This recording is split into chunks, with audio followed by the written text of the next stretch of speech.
बंदी छोड़ सतगुरु रामपाल जी परमेश्वर जी की जय हो। सत्साई भाई और बहनों, दया परमपिता परमेश्वर सतगुरु रामपाल जी भगवान की, जिनके शुभ आशीर्वाद से आज आप जगत वाले भाई बहनों को समझाने के लिए हमारे Facebook page Pawan Das is live पर गुरुदेव भगवान के आशीर्वाद से, उनकी सत्य प्रेरणा से हम हाजिर हैं। वीडियो को सभी भाई बहन ज़्यादा से ज़्यादा शेयर करें। आपको इस वीडियो में द्वापर युग में जन्मे श्री कृष्ण जी और कुब्जा की रास लीला का, यानी श्री कृष्ण जी के व्यभिचार का, उनके गंदे आचरण का सबूत के साथ में श्री भागवत सुधा सागर से प्रमाण दिखाया जाएगा। धैर्य के साथ में वीडियो देखिए, जल्दबाजी बिल्कुल भी ना करें, निष्पक्ष होके देखें और ये ना सोचें कि श्री कृष्ण जी मात्र हमारे ही इष्ट हैं, श्री कृष्ण जी मात्र हमारे ही भगवान हैं और ये संत रामपाल जी का भगत श्री कृष्ण जी की निंदा करता है, उनके विषय में उल्टा सीधा बोलता है। नहीं, श्री कृष्ण जी के ठेकेदार अकेले हिंदू धर्म को मानने वाले नहीं हैं, श्री कृष्ण जी को अन्य धर्मों के लोग भी मानते हैं। श्री कृष्ण जी को हम भी मानते हैं, पहले भी माना करते थे, लेकिन अब के मानने में और पहले के मानने में फर्क केवल इतना है कि पहले हम श्री कृष्ण जी को अपने इष्ट रूप में मानते थे, अब हम उनको केवल एक देव रूप में मानते हैं। तो एक तो आप जी बिल्कुल भी ये ठेकेदार ना बना करो कि श्री कृष्ण जी हमारे इष्ट, श्री कृष्ण जी हमारे इष्ट। ये कहां तक के इष्ट हैं, ये इष्ट कहलाने के लायक हैं या नहीं है, इनमें इतनी योग्यता और सामर्थ्यता है या नहीं है, ये किसी भी महापुरुष के जीवन चरित्र से पता चलता है। देखो, हमें यदि इन भगवानों के बारे में पता चला है, यदि हमारे धर्माचार्यों को, शंकराचार्यों को, हमारे धर्म के ठेकेदारों को, संतों को, महंतों को, जो लोग ये कथाएं करते हैं भागवत की, सुधा सागर की, इन लोगों को यदि इन भगवानों के बारे में पता चला है, श्री राम और श्री कृष्ण जी के विषय में पता चला है, तो इन पुस्तकों से पता चला है। मिलके श्री कृष्ण जी से कोई नहीं आया, मिलके श्री रामचंद्र जी से वर्तमान का कोई भी धर्मगुरु या इंसान नहीं आया। जिसको भी इनके विषय में पता चला है, सिर्फ और सिर्फ इन शास्त्रों से पता चला है। वो थे या नहीं थे, इस बात का पता इन शास्त्रों से चला है। तो भाई, यदि वो थे तो उनका चरित्र कैसा था, उनकी दिनचर्या क्या थी, उनके जीवन की घटनाएं सही थी या गलत थी, वो कहां तक के भगवान थे, उनमें कितना सामर्थ्य था, वो परमात्मा कहलाने के योग्य भी थे या नहीं थे, इन सब बातों की जानकारी भी हमारे को इन्हीं धर्म ग्रंथों से होगी। और इन धर्म ग्रंथों में जो लिखा हुआ है उसको हमने सत्य मानना पड़ेगा।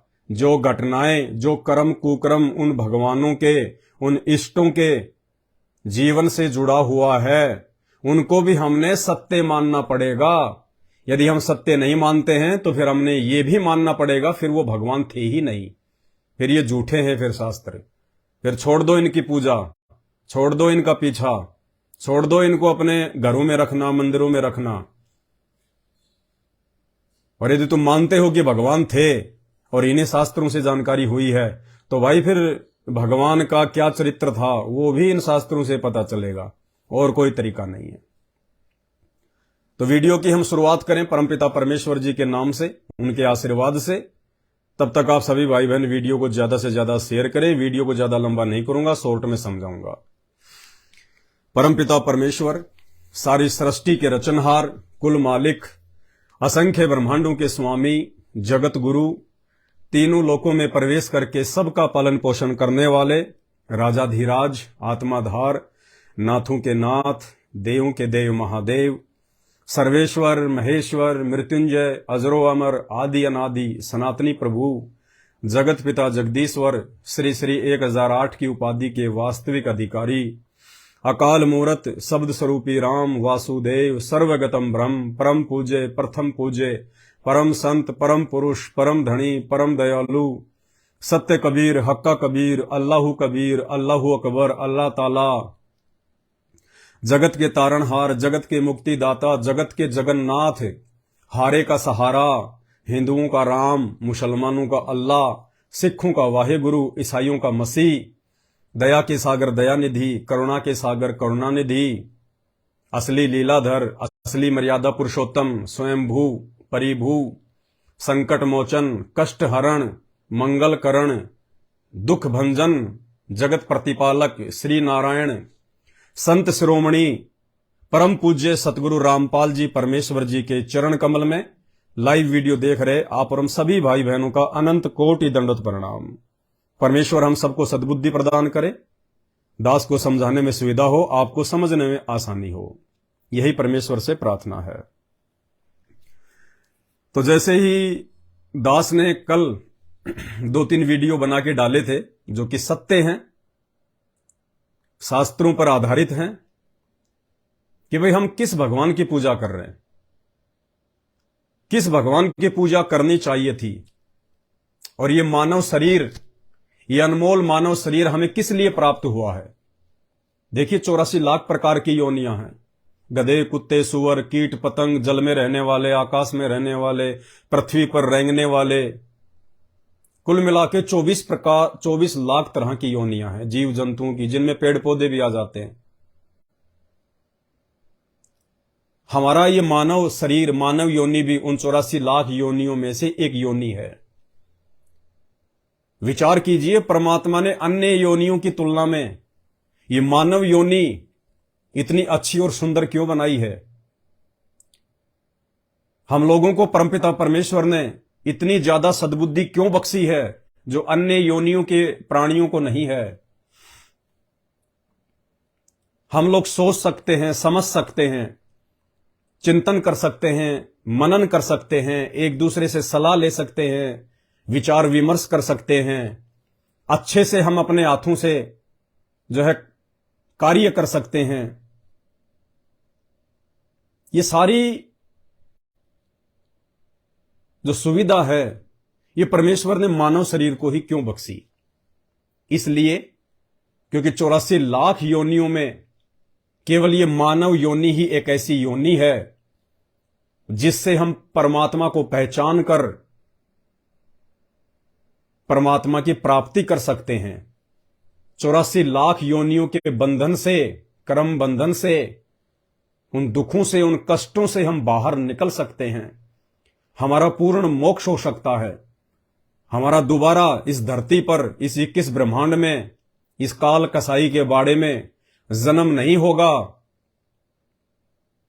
और इन सब बातों की जानकारी इन शास्त्रों में वर्णित है। और ये शास्त्र केवल मानव शरीरधारी प्राणी, चाहे स्त्री हो या पुरुष हो, केवल वो ही इनको देख सकते हैं, इनको पढ़ सकते हैं। गाय भैंस बैल ऊंट ये इन शास्त्रों को नहीं पढ़ सकते, इनको अक्षर ज्ञान की प्राप्ति नहीं हो सकती, क्योंकि ये सारी सुविधा, ये विशेष मौका उस परमपिता परमेश्वर ने, सर्वसृष्टि रचनहार जगदीश ने केवल मानव योनि को प्रदान किया है। तो भाई हमारा जो मुख्य मकसद है हमने उस पर ज्यादा ध्यान देना चाहिए। बाकी रोजी रोटी के लिए काम धंधा है वो भी जरूरी है, लेकिन रोजी रोटी में ही 24 घंटे फंसे रहना ये परमात्मा के आदेश के विरुद्ध है। अरे बाकी क्रिया तो जानवर भी करता है, बच्चों का पालन पोषण करना, बच्चे पैदा करना, मोह ममता में डूबे रहना, विषय वासना भोग विलास में डूबे रहना, और अंत में जैसे आया वैसे ही दुनिया छोड़ के चले जाना, मर जाना। ये काम तो पशु पक्षी भी करते हैं, गधे कुत्ते सुअर भी करते हैं, लेकिन उनसे भिन्न कार्य जो वो योनियां नहीं कर सकती, इन शास्त्रों का अध्ययन, इनको पढ़ना, परमात्मा प्राप्ति के लिए चिंतन मनन करना, ये परमात्मा ने केवल मानव योनि को बख्शी है। इसलिए कहते हैं मानव जन्म दुर्लभ है, ये मिले न बारंबार, क्योंकि 84 लाख योनियों के चक्कर काटने के बाद एक बार मिलता है ये मानव शरीर, सिर्फ एक बार। इतना अनमोल है, इतना कीमती बताया सतगुरुदेव भगवान ने। मानव जन्म दुर्लभ है, ये मिले न बारंबार, जैसे पेड़ से पत्ता टूट गए फिर वापस नहीं लगता डार।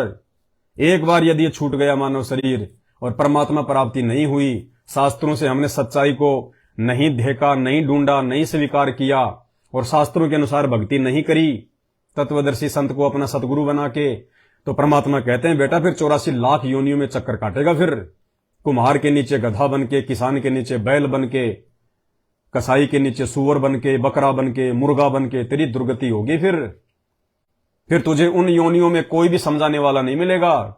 उन योनियों में दुनिया लाइव आएगी, दुनिया बताएगी, लेकिन तू समझने योग्य नहीं रहेगा उन योनियों में, गधे कुत्ते सुअर की योनियों में।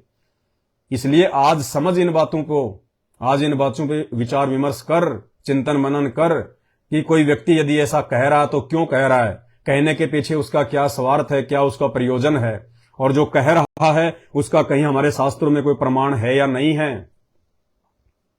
लेकिन उसके बावजूद कुछ मंद बुद्धि लोग अपनी अज्ञानता के चलते, अपनी नासमझी के चलते विरोध प्रकट करते हैं, गाली गलौच लिखते हैं कमेंट्स वगैरह में। वो उनकी अपनी घटिया सोच है, उस पर हम ज्यादा ध्यान भी नहीं देते। और दूसरी बात भाई और बहनों, इन शास्त्रों की कथाएं रोज करते हैं ये पंडित लोग, ये ब्राह्मण लोग, ये कथावाचक, ये धर्मगुरु, धर्माचार्य, लेकिन ये कथाएं क्यों नहीं बताते श्री कृष्ण जी के विषय में। तो जब पहली बार कोई इन कथाओं को बताएगा, कोई आपको सुनाएगा, अरे 4 युग हो गए, 4 युगों में यदि आपको पहली बार कोई इन कथाओं को बताएगा, सुनाएगा, समझाएगा, और सुधा सागर को लिखे हुए लगभग 5000 वर्ष हो गए महर्षि वेदव्यास जी के द्वारा, आज तक इन धर्मगुरुओं में, हमारे धर्माचार्यों ने ये सच्चाई नहीं बताई जो इनमें लिखी हुई है। ये तो परमपिता परमेश्वर जी का धन्यवाद करो, सतगुरु रामपाल जी भगवान का, उस कबीर परमात्मा का, जो 8 सितंबर 1951 को हरियाणा में प्रकट हुए और फिर उन्होंने देश और दुनिया को शास्त्रों का ज्ञान देना शुरू किया। उस परमेश्वर ने आके ये सच्चाई बताई है। तो भाई 4 युगों से जो सच्चाई आप लोगों को नहीं बताई गई, जिसको दबा के रखा गया, जिस गंदगी को दबा के रखा गया हमारे भगवानों के विषय में जो लिखी हुई है इन शास्त्रों में, अब उस गंदगी को यदि कोई छेड़ेगा तो भाई बदबू तो आएगी, और बदबू आएगी तो लोग थोड़ा बहुत तो नाक भी चढ़ाएंगे। तो आज आपके सामने श्री भागवत सुधा सागर की वो कहानी पेश करने जा रहा हूं गुरुदेव भगवान के आशीर्वाद से। वैसे तो मेरे परम पूज्य सतगुरु रामपाल जी भगवान ने अनेकों बार अपने सत्संगों में इन बातों का जिक्र किया हुआ है, लेकिन आज आपको ये प्रमाण सहित दिखाएंगे। श्री भागवत सुधा सागर जो मेरे सामने है, श्री भागवत सुधा सागर, कोड नंबर 1930, सुख सागर, सचित्र हिंदी व्याख्या श्लोकों सहित बड़े अक्षरों में, और गीता प्रेस गोरखपुर से प्रकाशित है। कोई इसको झुटला नहीं सकता, कोई सच्चाई को दबा नहीं सकता, सत्य है इसमें। और बहुत सारे भाई बहन, मैं क्यों दिखा रहा हूं आज ये, क्योंकि जब मैंने पिछली बार थोड़ा सा जिक्र किया था श्री कृष्ण जी और कुब्जा के उस गंदे चरित्र के विषय में, कि भगवानों का ऐसा चरित्र तो नहीं होता, ऐसे चरित्र वाला व्यक्ति भगवान नहीं हो सकता। अरे इंसान भी ऐसा गंदा काम करने से सोचता है एक बार, कि जब इस बात का पता चलेगा तो समाज में तेरी क्या इज्जत रहेगी, तेरे परिवार में तेरी क्या इज्जत रहेगी। और श्री कृष्ण जी जिसको हम भगवान कहते हैं, अपना इष्ट कहते हैं, उन्होंने बिना सोचे समझे उस कुकर्म को कर डाला। तो बहुत सारे भाई बहनों के कमेंट्स आए मेरे पास में। तो 1-2 भाई हैं फेसबुक पर, परविंदर शर्मा जी हैं, वो लिखते हैं ये जो तुम बोल रहे हो ये दिखा दो लिखा हुआ। श्री कृष्ण और कुब्जा के विषय में जो तुम बोल रहे हो, तुम इसको दिखा दो लिखा हुआ कहां है। इसका मतलब यदि दिखा दिया गया श्री परविंदर शर्मा जी को, तो ये इस सच्चाई को स्वीकार कर लेंगे, क्योंकि खुद लिख रहे हैं कि ये जो तुम बोल रहे हो ये दिखा दो कहां है। अगर दिखा दिया तो फिर ये मान जाएंगे कि वास्तव में ये भगवान इष्ट कहलाने के योग्य नहीं है, ये भगवान पूजा करवाने के योग्य नहीं है, क्योंकि भगवान का ऐसा गंदा चरित्र नहीं होता है।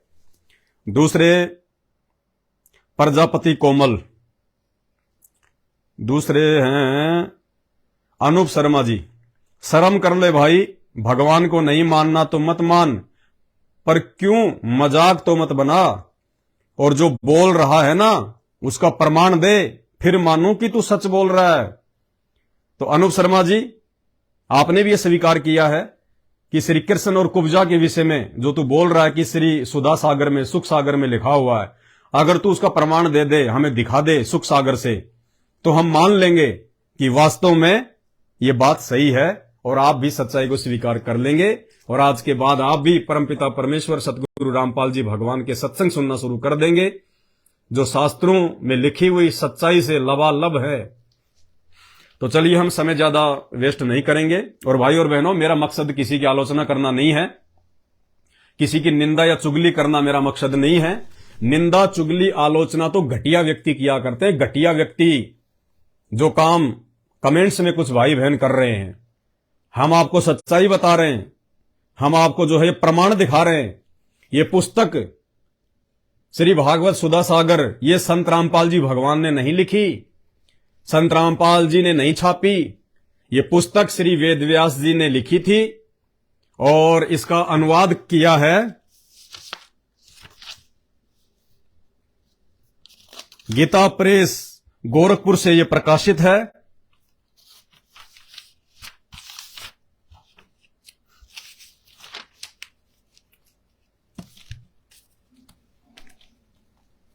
और यह आपकी आंखों के सामने है। अब इसमें जो लिखा हुआ है वो सत्य ही होगा। यदि कोई झूठ मानेगा तो फिर वो मूर्ख आदमी, उसकी अपनी कमजोरी है। तो निंदा करना, आलोचना करना, चुगली करना, ये तो घटिया से घटिया लोगों का काम होता है। और हमें यह काम परमपिता परमेश्वर सतगुरु रामपाल जी भगवान ने नहीं सिखाया, नहीं बताया। हम तो सच्चाई बताएंगे, जो भी आपको बताएंगे इन पुस्तकों में लिखी हुई है। और यदि उसके बाद भी आपको लगता है कि यह घटिया है, यह आलोचना है, यह निंदा है, तो भाई दोष दो या तो वो कुकर्म करने वालों को, कुब्जा को और श्री कृष्ण जी को, या दोष दो ये पुस्तक छापने वाले गीता प्रेस गोरखपुर वालों को, या फिर गालियां निकालो श्री वेदव्यास जी को जिन्होंने ये पुस्तक लिखी है, या वेदव्यास जी की लिखी गई पुस्तक को हिंदी में अनुवाद करके ये कहानी लिखने वाले अनुवादकर्ता को। हमें गालियां देने का कोई औचित्य बनता ही नहीं, उल्टा नुकसान में जाओगे। आध्यात्मिक दृष्टि से जो बेवजह जो गाली देता है ना, वो फिर अगले जन्म में कुत्ता बनता है, कुत्ता। फिर दुनिया उसको गाली के नाम से पुकारती है, ए कुत्ता, ए कुत्ते। और वैसे भी कबीर परमात्मा कहते हैं, हमारे गुरुदेव भगवान ने बताया कि साचा शब्द कबीर का प्रकट किया जगमाही, और जैसे को तैसा कहे सो तो निंदा नाही। जैसे को तैसा कहना यानी जैसा इसमें लिखा हुआ है वैसा का वैसा आपको सुना देना, आपको बता देना, कहते वो निंदा नहीं है, वो तो महान परोपकार का काम है, महान परोपकार का काम। बाकी ये परोपकार का काम जारी रहेगा। ये काम हमारे परमपिता परमेश्वर सतगुरु रामपाल जी भगवान ने शुरू किया, और इस काम को उनके आदेश अनुसार, उनके वचन अनुसार हम भी पूरा करेंगे। हम भी उन्हीं के पद चिन्हों पे चलेंगे।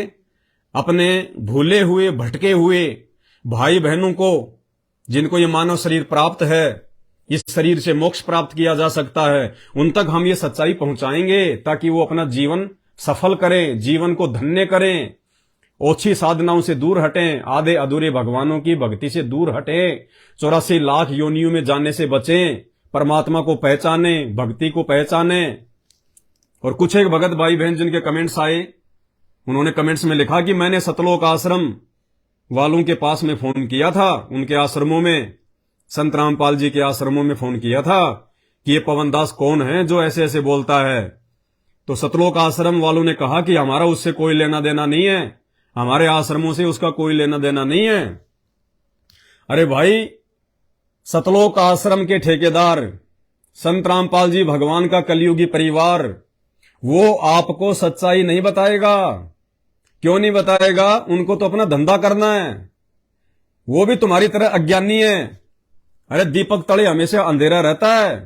संत रामपाल जी के परिवार वाले और रिश्तेदार कभी जिंदगी में नहीं समझ सकते, ना इस ज्ञान को, ना संत रामपाल जी को, क्योंकि दीपक तले हमेशा अंधेरा रहता है। घर का जोगी जोगना, बाहर का जोगी सिद्ध। तो सतलोक आश्रम मैनेजमेंट हरियाणा वालों के साथ तो भाई मुझ पवन दास का 36 का आंकड़ा है। ज्ञान आधार को लेके, ज्ञान और अज्ञान के बीच लड़ाई है, धर्म अधर्म के बीच की लड़ाई है। हम लोग उन अधर्मियों का साथ नहीं दे सकते, उन अज्ञानियों का साथ नहीं दे सकते, वरना उन मूर्खों को, सतलोक आश्रम मैनेजमेंट हरियाणा वालों को, संत रामपाल जी के परिवार वालों को आप लोगों को यह जवाब देना चाहिए था कि वो पवन दास क्या बोल रहा है। तो आप ये कहोगे कि साहब वो सुधा सागर से दिखा रहा है, बता रहा है, श्री कृष्ण जी ने कुब्जा के साथ में ये किया, शंकर जी ने मोहिनी के साथ में वो किया, ब्रह्मा जी ने अपने बेटे के साथ में वो किया, विष्णु जी ने तुलसी के साथ वो किया, शंकर भगवान ने वृंदा के साथ में वो किया, देवताओं के राजा इंद्र ने गौतम ऋषि की पत्नी अहिल्या के साथ में वो किया, और भी ढेरों प्रमाण।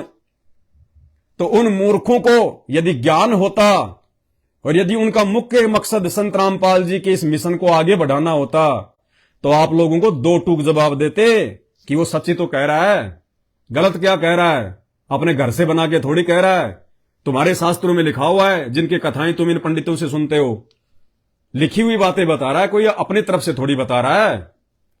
लेकिन बजाय इसके उन्होंने अपना पल्ला झाड़ लिया कि कहीं हमारे ऊपर कोई आपत्ति ना आ जाए। बड़ी मुश्किल से हमने ये आश्रम तैयार किए हैं, अरबों रुपए लगा के, संगत को मूर्ख बना के। अब हमने पैसे भी तो निकालने हैं, जितना इन्वेस्ट किया है उतने हमने निकालने भी तो हैं मूर्ख संगत से। तो यदि हमने पवन दास का समर्थन कर दिया, इन शास्त्रों का समर्थन कर दिया, तो हमारा तो धंधा बंद हो जाएगा। कल ये लोग आके बैठ जाएंगे हमारे आश्रमों में, धरना दे देंगे, यहां पे मार पिटाइयां हो जाएंगी, लड़ाई झगड़े हो जाएंगे, मुकदमेबाजियां हो जाएंगी, हमारा तो धंधा बंद हो जाएगा, आश्रम बंद हो जाएंगे। तो सतलोक आश्रम मैनेजमेंट हरियाणा को, अर्थात संत रामपाल जी के कलयुगी परिवार को, संत रामपाल जी के ज्ञान से और मिशन से कोई लेना देना नहीं है। उनको केवल अपना धार्मिक धंधा करना, धंधा। और उनका परिवार नहीं चाहता कि हमारे को गालियां पड़ें। उनका परिवार संत रामपाल जी की पुस्तकों को बेचारे भक्तों को मजदूर बना के उनके हाथों में दे दे के बंटवाता है कि कोई पढ़ेगा और गालियां पड़ेंगी तो संत रामपाल जी को पड़ेंगी। हम अपने मुंह से संत रामपाल जी के ज्ञान का प्रचार नहीं करेंगे। हम अपने मुंह से संत रामपाल जी से इन शास्त्रों के विषय में सच्चाई को जान के लाइव आके नहीं बताएंगे, वीडियो बना बना के लोगों को नहीं बताएंगे, नहीं दिखाएंगे। कहीं हमें गालियां ना पड़ें, कई लोग हमें मां बहन की गालियां ना निकालें। इससे अच्छा है संत रामपाल जी को गालियां पड़ती रहे, लोग संत रामपाल जी की मां बहन करते रहें और हम उनके परिवार वाले शांति से बैठे रहें, अपना धंधा करते रहें। तो भाई सतगुरु का काम तो वो करेगा जो सतगुरु का असली बेटा बेटी होगा, जो सतगुरु का असली हंस होगा, जो सतगुरु का असली भगत होगा। सतगुरु का काम तो वो करेगा और उसके बाद ना वो जेल जाने से डरेगा, ना वो मुकदमेबाजी से डरेगा। लड़ाई झगड़ा हम करते नहीं, गाली गलौच हम काटते नहीं, अपनी तरफ से शुरुआत हम करते नहीं। और यदि कोई शुरुआत करेगा तो गाली का जवाब गाली से नहीं देंगे, मारपीट का जवाब मारपीट से नहीं देंगे, ज्ञान का जवाब ज्ञान से देंगे कोर्ट में। यह हमें सतगुरु रामपाल जी भगवान ने सिखाया। और जिस सच्चाई को ऊपर उठाने के लिए संत रामपाल जी जेल में जाके बैठे हुए हैं, हमें उस जेल में जाके बैठने से कोई डर नहीं है, कोई परहेज नहीं है। और दास 2 बार जेल जाके आ चुका है इस सच्चाई को आप भाई बहनों तक पहुंचाने के लिए, 2 बार जेल जाकर आ चुका है। तो भाई ये झूठी धमकियां ये किसी और को देना। और दूसरी बात जब ये आध्यात्मिक ज्ञान समझ में आ जाता है, ये तत्व ज्ञान समझ में आ जाता है, जब एक भगत को भगवान समझ में आ जाता है, गुरु समझ में आ जाता है, उसके बाद में वो सिर पे वो कफन बांध लेता है। वो फिर अपने स्वार्थ को साइड में रख देता है। वो फिर वही करता है जो उसके गुरु ने किया, और फिर उसके साथ भी वही होता है जो उसके गुरु के साथ हुआ। क्योंकि जो अपने गुरु के पद चिन्हों पे चलेगा उसके साथ तो वही होता है जो उसके गुरु के साथ हुआ। ये पहचान होती है एक असली शिष्य की, एक असली भगत की। यदि वो भगत अपने गुरु के पद चिन्हों पे चल रहा है तो उसका और जगत का ज्ञान और अज्ञान को लेकर 36 का आंकड़ा होता है।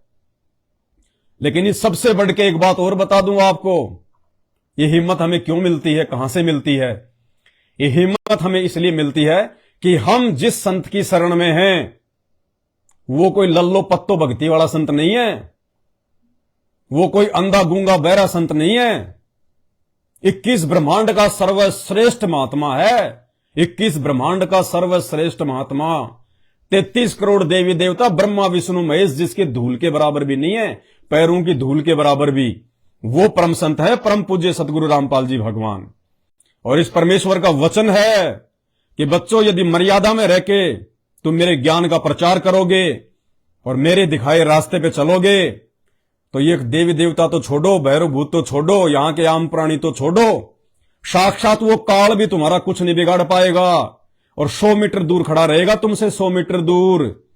बच्चों, मैंने तुम्हें हाथी पे बैठा दिया, हाथी पे ये ज्ञान देके, अपना आशीर्वाद देके, और हाथी पे बैठे हुए व्यक्ति को कुत्ता हानि नहीं पहुंचा सकता, कुत्ता नहीं काट सकता। यदि हाथी का असवार अपनी गलती से नीचे गिरेगा या कूदेगा तब जरूर वो कुत्ते पाड़ देंगे।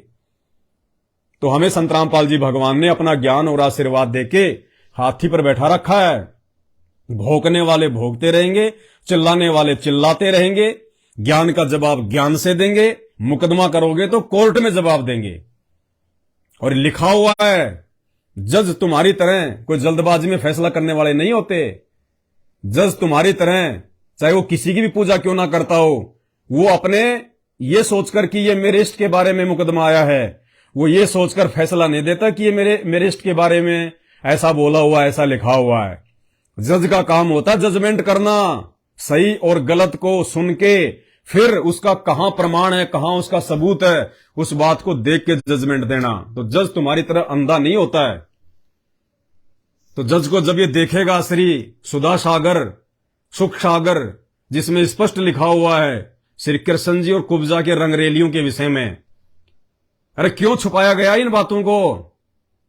इन धर्माचार्यों के द्वारा, शंकराचार्यों के द्वारा, इन कथावाचकों के द्वारा अपना धंधा करने के लिए इन्होंने तुम्हारे को मीठी मीठी कहानियां सुना दी, गोपियों की, श्री कृष्ण की, भिलनी की, श्री राम की, सुदामा की, श्री कृष्ण की, ये कुब्जा की भी सुनाया करो कभी, मोहिनी और शंकर भगवान की भी सुनाया करो कभी विष्णु पुराण में।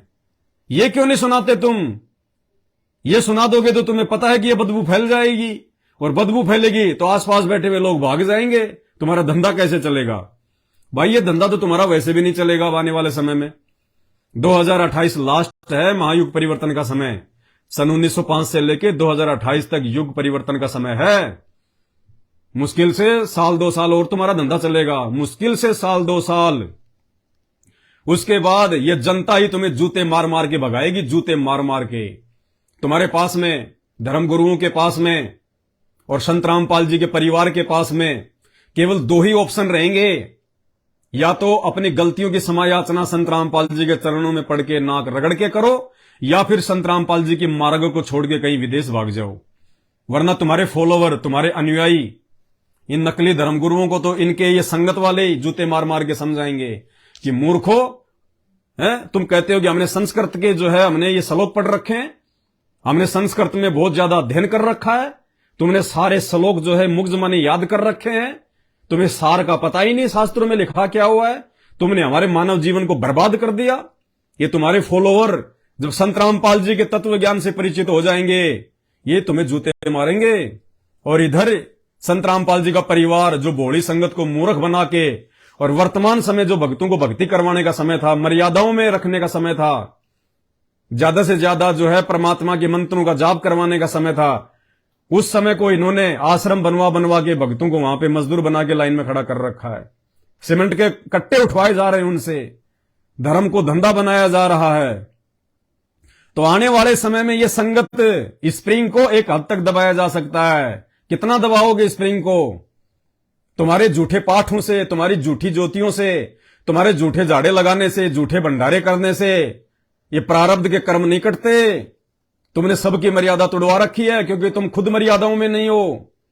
तुम सबसे बड़े मर्यादा विहीन हो, संत रामपाल जी के परिवार वाले और ये कोऑर्डिनेटर सबसे बड़े मर्यादा विहीन। और तुम्हारी कुसंगति करके ये संगत कब तक सुखी रहेगी? इन बेचारों की पिछली बैटरी चल रही है, थोड़े बहुत इनके पुण्य चल रहे हैं जो कभी इन्होंने मर्यादा में रह के भक्ति की थी, लेकिन कब तक चलेंगे?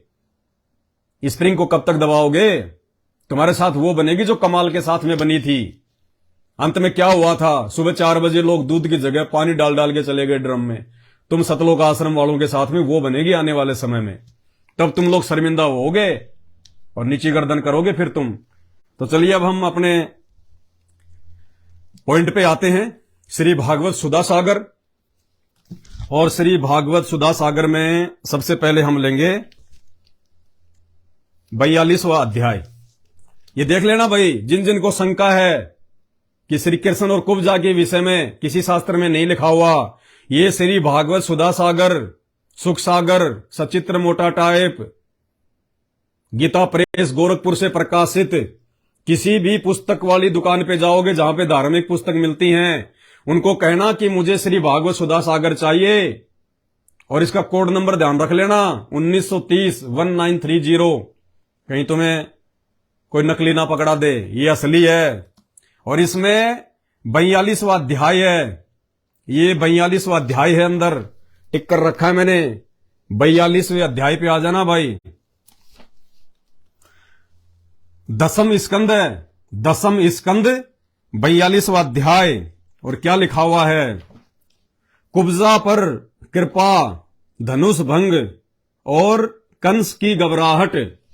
और क्या लिखा हुआ है देखना भाई, साफ साफ लिखा हुआ है इसमें। श्री सुखदेव जी कहते हैं, परीक्षित, इसके बाद भगवान श्री कृष्ण जब अपनी मंडली के साथ राजमार्ग से आगे बढ़े, तब उन्होंने एक युवती स्त्री को देखा। उसका मुंह तो सुंदर था, परंतु वह शरीर से कुबड़ी थी, इसे से उसका नाम पड़ गया था कुब्जा। वह अपने हाथ में चंदन का पात्र लिए हुए जा रही थी। भगवान श्री कृष्ण प्रेम रस का दान करने वाले हैं। उन्होंने कुब्जा पर कृपा करने के लिए हंसते हुए उससे पूछा, यानी श्री कृष्ण जी ने कुब्जा से क्या पूछा? सुंदरी, तुम कौन हो? ये भगवानों के लक्षण है ये। अरे किसी भी अनजान स्त्री को यह कहना कि सुंदरी, अरे बहन भी तो कह सकती थी कि बहन आप कौन हो, माई आप कौन हो, जैसे संत रामपाल जी के भगत कहते हैं, बहन, माई। अरे जगत वाला आदमी जिसको ज्ञान नहीं है, जो भक्ति नहीं करता, वो भी बाजार में, मार्केट में किसी मां बहन को देख के ये नहीं कहेगा कि हे सुंदरी, सुंदरी तुम कौन हो। ये अधिकारी नहीं है कहने का, ये ओछे व्यक्तियों की हरकत होती है। एक सभ्य व्यक्ति इस प्रकार से किसी की मां बहन को नहीं कहेगा कि सुंदरी तुम कौन हो। तो इसी से आइडिया लगा लो श्री कृष्ण जी कहां तक विद्वान थे। ध्यान देना अब आगे। सुंदरी तुम कौन हो? ये चंदन किसके लिए ले जा रही हो? अरे आप अपनी बहन के साथ कहीं जा रहे हो, अपनी बीवी के साथ आप कहीं जा रहे हो, और कोई व्यक्ति अचानक से कहे कि सुंदरी तुम कौन हो, तो तुम्हें 2 थप्पड़ मारेगा खींच के उसका भाई या उसका पति जो उसके साथ में होगा कि नालायक व्यक्ति, तेरे को बोलने की तमीज नहीं है, बहन कह के नहीं बोल सकता था। अब ये श्री कृष्ण जी क्या कह रहे हैं, सुंदरी तुम कौन हो। लेकिन भाई वो राजा थे, अब राजा तो मनमर्जी करता है। अब राजा को कौन टोक दे, राजा को कौन बोल दे? राजा चाहे सुंदरी बोले, चाहे अपनी पत्नी बोले, चाहे जो मर्जी बोले किसी को। आज तो चलो फिर भी हमारे लिए कुछ अधिकार हैं संविधान में, उस समय तो संविधान था ही नहीं, उस समय तो राजा का अपना मनमाना संविधान था। तो भाई श्री कृष्ण जी तो उस समय राजा थे, उनको कौन कुछ टोक दे, वो चाहे किसी को सुंदरी बोले, चाहे जो मर्जी बोले। सुंदरी तुम कौन हो? ये चंदन किसके लिए ले जा रही हो? कल्याणी हमें सब बात सच सच बतला दो। ये उत्तम चंदन, यह अंगराग हमें भी दो। इस दान से शीघ्र ही तुम्हारा परम कल्याण होगा। उबटन आदि लगाने वाली सैरंधी कुब्जा ने कहा, परम सुंदर, मैं कंस की प्रिय दासी हूं। महाराज मुझे बहुत मानते हैं। मेरा नाम त्रिवक्रा अर्थात कुब्जा है। मैं उनके यहां चंदन अंग राग लगाने का काम करती हूं। मेरे द्वारा तैयार किए गए चंदन और अंग राग भोजराज कंस को बहुत भाते हैं, परंतु आप दोनों से बढ़कर उसका और कोई उत्तम पात्र नहीं है। भगवान के सौंदर्य, कुसुमारता, रसिकता, मंदहास्य, प्रेमालाप और चारु चितवन से कुब्जा मन हाथ से निकल गया। उसने भगवान पर अपना हृदय न्यौछावर कर दिया। उसने दोनों भाइयों को वह सुंदर और गाढ़ा अंगराग दे दिया। तब भगवान श्री कृष्ण ने अपने सांवले शरीर पर पीले रंग का और बलराम जी ने अपने गोरे शरीर पर लाल रंग का अंगराग लगाया तथा नाभि से ऊपर के भाग में अनुरंजित होकर वे अत्यंत सुशोभित हुए। भगवान श्री कृष्ण उस कुब्जा पर बहुत प्रसन्न हुए। उन्होंने अपने दर्शन का प्रत्यक्ष फल दिखलाने के लिए 3 जगह से टेढ़ी किंतु सुंदर मुख वाली कुब्जा को सीधी करने का विचार किया। भगवान ने अपने चरणों से कुब्जा के पैरों के दोनों पंजे दबा लिए और हाथ ऊंचा करके 2 अंगुलियां उनकी ठोडी में लगाई तथा उनके शरीर को तनिक उचका दिया। उचकाते उसके सारे अंग सीधे और समान हो गए। अब आगे देखना क्या लिख रहा है लेखक। प्रेम और मुक्ति के दाता भगवान के स्पर्श से वह तत्काल विशाल नितंब तथा 3 पयोधरों से युक्त एक उत्तम युवती बन गई। लेखक को भी शर्म नहीं आ रही। कहते जैसे सीधी होगी उसके नितंब अच्छे खासे मोटे मोटे हो गए। अब नितंब क्या होते हैं आप लोग अच्छे से जानते हो। बताओ, ये लिखने की बात है ये यहां पे कि जैसे ही वो सीधी हुई उसके नितंब बड़े मोटे मोटे हो गए, सुंदर हो गए। अरे क्या जरूरत है बात यहां लिखनी। ये लिख देता कि एकदम सीधी हो गई, सामान्य स्त्री की तरह हो गई। बस उनके उन अंगों का वर्णन करना यहां पे कोई जरूरी था क्या। आगे देखिए। उसी क्षण कुब्जा रूप गुण और उदारता से संपन्न हो गई। उसके मन में भगवान से मिलन की कामना जाग उठी। जैसे कुब्जा सीधी हो गई, जवान युवती हो गई, कुब्जा के मन में श्री कृष्ण जी से कामना की। क्या कह रहे हैं, उसके मन में भगवान से मिलन की कामना जाग उठी, यानी श्री कृष्ण जी से भोग विलास करने की, सेक्स करने की कामना जाग उठी। किसमें? कुब्जा में। चलो कोई बात नहीं, कुब्जा तो एक सामान्य स्त्री थी। कुब्जा कोई भगवान नहीं था, वो परमात्मा नहीं थी, वो तो एक आम प्राणी थी, आम स्त्री थी। उसके मन में तो ये दोष आ सकता है, कोई बड़ी बात नहीं है। कुब्जा के मन में भगवान से भोग विलास करने की कामना जाग उठी। उसके मन में भगवान के मिलन की कामना जाग उठी। उसने उनके दुपट्टे का छोर पकड़कर मुस्कुराते हुए कहा। कुब्जा ने श्री कृष्ण जी के दुपट्टे का छोर पकड़कर झटका मार के और मुस्कुराते हुए कहा। क्या कहा? वीर शिरोमणे, आइए घर चलें। मैं आपको यहां अकेला नहीं छोड़ सकती, क्योंकि आपने मेरे चित्त को मथ डाला। पुरुषोत्तम, मुझदासी पर प्रसन्न होइए। लिख रहा पुरुषोत्तम। पुरुषोत्तम का मतलब होता है भगवान, परमात्मा। और भगवान के आसपास भी भोग विलास नहीं होता, काम वासना नहीं होती। भगवान इस गंदे काम के आसपास भी नहीं होता है। तो उसने कहा कि चलिए मेरे घर पे चलिए आप भोग विलास के लिए। आगे देखिए। जब बलराम जी के सामने ही कुब्जा ने इस प्रकार प्रार्थना की, तब भगवान श्री कृष्ण ने अपने साथी ग्वाल बालों के मुंह की ओर देखकर हंसते हुए उनसे कहा, सुंदरी, तुम्हारा घर संसारी लोगों के लिए अपनी मानसिक व्याधि मिटाने का साधन है। मैं अपना कार्य पूरा करके अवश्य वहां आऊंगा। उस समय बलराम जी श्री कृष्ण के साथ में थे और कई जो ग्वाल वाले थे वो भी साथ में थे। जब कुब्जा ने कहा कि आओ मेरे घर चलो, तो श्री कृष्ण जी ने पहले अपने भाई की तरफ देखा, फिर अपने साथियों की तरफ देखा और वो शर्मा गए कि अगर अभी चला जाऊंगा तो मेरे बारे में क्या सोचेंगे। मौका देख के आऊंगा छुप छुपा के, मैं अपना कार्य पूरा करने के लिए अवश्य आऊंगा। कुब्जा से कहा कि मैं जरूर आऊंगा तेरे घर पे। ये 42वां अध्याय है, 10वां स्कंद है, इसको हम यही छोड़ देते हैं। इसके बाद में हम चलते हैं थोड़ा सा आगे, और थोड़ा सा आगे कहां पे? इसी सुख सागर में 42वें अध्याय के बाद में ये 48वां अध्याय आ गया। 48वां अध्याय, 10वां स्कंद, भगवान का कुब्जा और अक्रूर जी के घर जाना। अब देखिएगा, श्री सुखदेव जी कहते हैं, परीक्षित, तदंतर सबके आत्मा तथा सब कुछ देखने वाले भगवान श्री कृष्ण अपने से मिलने की आकांक्षा रखकर व्याकुल हुई कुब्जा का प्रिय करने, उसे सुख देने की इच्छा से उसके घर गए। उसकी काम वासना को शांत करने के लिए श्री कृष्ण जी उसके घर पे गए, उसको सुख देने, यानी उसकी काम वासना को शांत करने के लिए। श्री कृष्ण अपने से मिलन की आकांक्षा रखकर व्याकुल हुई कुब्जा का प्रिय करने, उसे सुख देने की इच्छा से उसके घर गए। कुब्जा का घर बहुमूल्य सामग्रियों से संपन्न था। उसमें श्रृंगार रस का उद्दीपन करने वाली बहुत सी साधन सामग्री भरी हुई थी।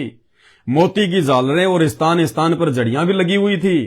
चंदोवे तने हुए थे, सेजे बिछाई हुई थी और बैठने के लिए बहुत सुंदर सुंदर आसन लगाए हुए थे।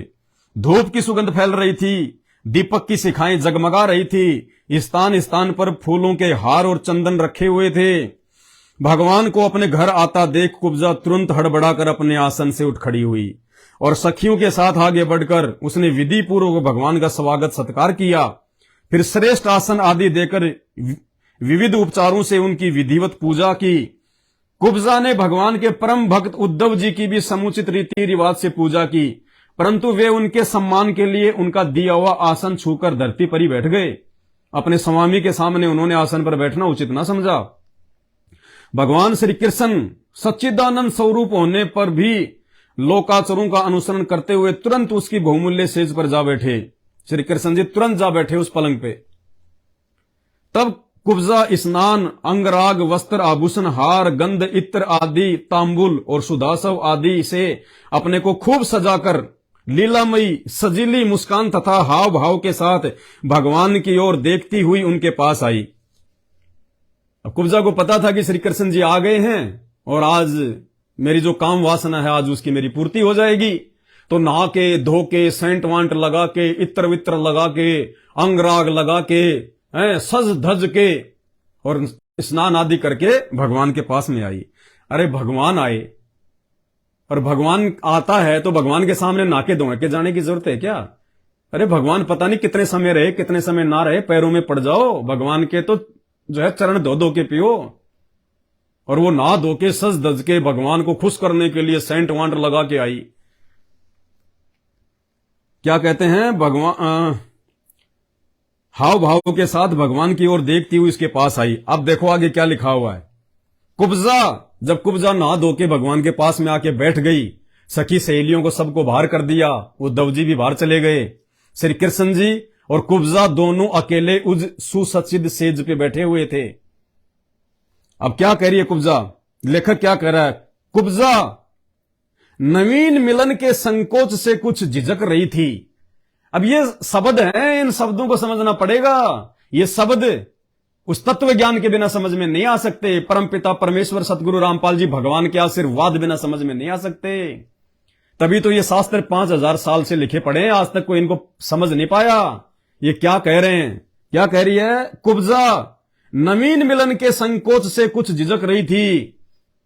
नवीन मिलन यानी प्रथम बार सेक्स करने को लेके कुब्जा जो है वो झिझक रही थी, वो डर रही थी।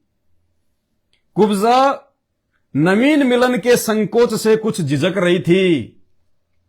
तब श्याम सुंदर श्री कृष्ण ने उसे अपने पास बुला लिया और उसकी कंकण से सुशोभित कलाई पकड़कर अपने पास बैठा लिया और उसके साथ में क्रीड़ा करने लगे। देखो स्पष्ट लिखा हुआ है, क्रीड़ा करने लगे, उसको छूने लगे, उसको बाहों में भर लिया, उसके साथ में खेलने लगे, छेड़छाड़ करने लगे। कौन? जिसे आप अपना इष्ट कहते हैं, भगवान कहते हैं, सच्चिदानंद कहते हैं। अरे सच्चिदानंद के तो जितने भी स्त्री पुरुष हैं उनके बेटा बेटी होते हैं। सच्चिदानंद के लिए तो हर स्त्री पुरुष हर आत्मा उसके बच्चे होते हैं। और एक बाप कैसे अपने बच्चों के साथ में सेक्स करेगा? वो सच्चिदानंद कैसे अपनी बेटी के साथ में संभोग करेगा, क्रीड़ा करेगा? बाप कभी अपनी बेटी के पास में खेलेगा इस प्रकार से, जवान बेटी को मतलब सेज पे बैठा के? भाई और बहनों विचार करो। ये आंखें खोल दी संत रामपाल जी ने आके।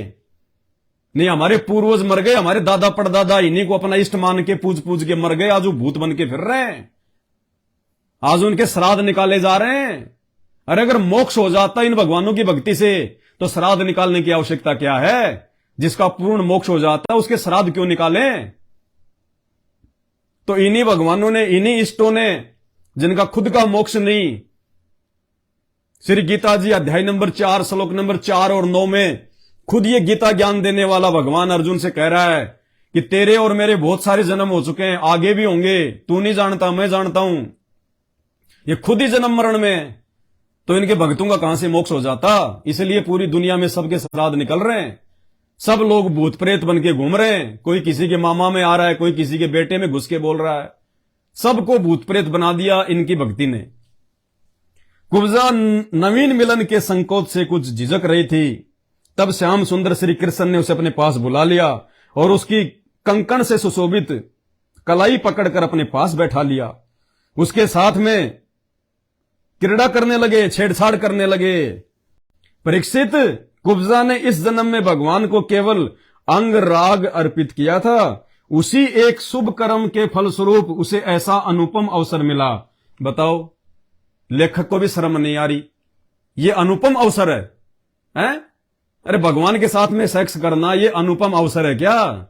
ये कोई परम सौभाग्य की बात है क्या? ये तो दुख की बात है, दुख की बात है।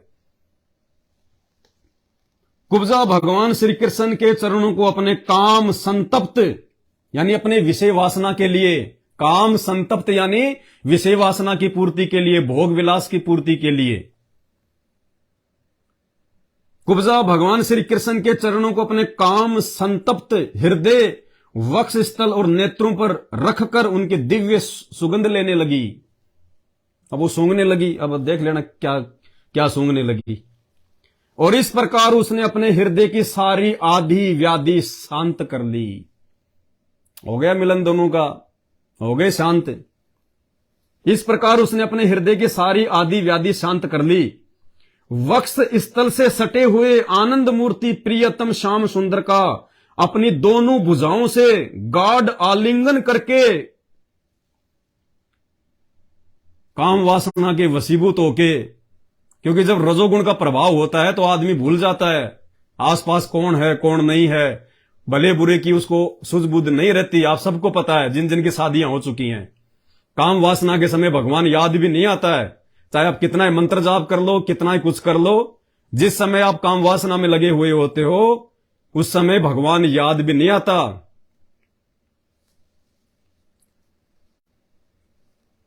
वक्ष स्थल से सटे हुए आनंद मूर्ति प्रियतम श्याम सुंदर का अपनी दोनों भुजाओं से गाढ़ आलिंगन करके, यानी कुब्जा ने श्री कृष्ण जी को अपनी दोनों भुजाओं से जबरदस्ती कस के पकड़ लिया, आलिंगन करने लगी, चुंबन करने लगी।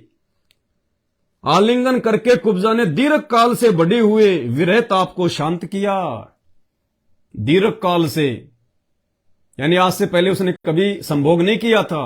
दीर्घ काल से बढ़े हुए उस विरह ताप को यानी संभोग की इच्छा को उसने पूरा किया, पूर्ण किया। दोनों ने पति पत्नी वाला कुकर्म किया, व्यवहार किया। दोनों भुजाओं से गाढ़ आलिंगन करके कुब्जा ने दीर्घ काल से बढ़े हुए विरह ताप को शांत किया। परीक्षित, कुब्जा ने केवल अंग राग समर्पित किया था, उतने से ही उसे उन सर्वशक्तिमान भगवान की प्राप्ति हुई। अब क्या खाक प्राप्ति हुई भगवान की? भगवान के साथ में सेक्स कर लो, संभोग कर लो, इसका मतलब भगवान की प्राप्ति हो गई? वो तो कुकर्म की प्राप्ति हुई, 84 लाख योनियों की प्राप्ति हुई।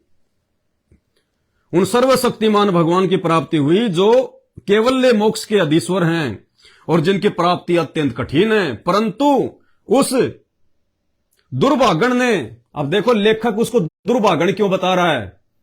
दुर्भागण यानी उसका भाग्य अच्छा नहीं था, उसका कुब्जा का।